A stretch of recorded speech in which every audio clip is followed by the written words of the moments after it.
നോക്കൂ, ഒരു കാര്യം പറയാനുണ്ടായിരുന്നു. എന്താ? എന്തോ പറയാനുണ്ടെന്ന് പറഞ്ഞത്?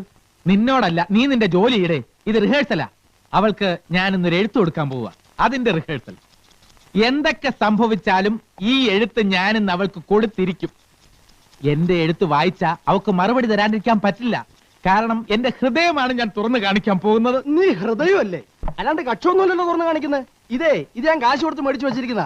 എനിക്ക് വെറുതെ കിട്ടുന്നല്ലേ ഇങ്ങനെ കക്ഷത്തിലേക്ക് എടുത്ത് കമത്താൻ. നിന്റെ കയ്യിലിരിക്കുന്ന ഈ ചീപ്പുണ്ടല്ലോ, അതിനേക്കാൾ വലിയ ചീപ്പാണ് നീ. മനുഷ്യൻ ഇത്രയ്ക്ക് ചീപ്പാവരുത്. അതെ, അത് തന്നെ എനിക്കും പറയാനുള്ളത്. മനുഷ്യനാണല്ലേ ഇത്രയ്ക്ക് ചീപ്പാവാൻ പാടില്ല. ഇതിനുള്ള മറുപടി പറയാൻ എനിക്ക് അറിയാഞ്ഞിട്ടല്ല, പക്ഷേ സമയമില്ല. ഈ എഴുത്ത് ഞാൻ അവൾക്ക് കൊടുത്തിട്ട് അതിനുള്ള മറുപടി വാങ്ങിച്ചിട്ട് വരട്ടെ. എന്നിട്ട് ഇതിനുള്ള മറുപടി ഞാൻ നിനക്ക് തരുന്നുണ്ട് കേട്ടോ.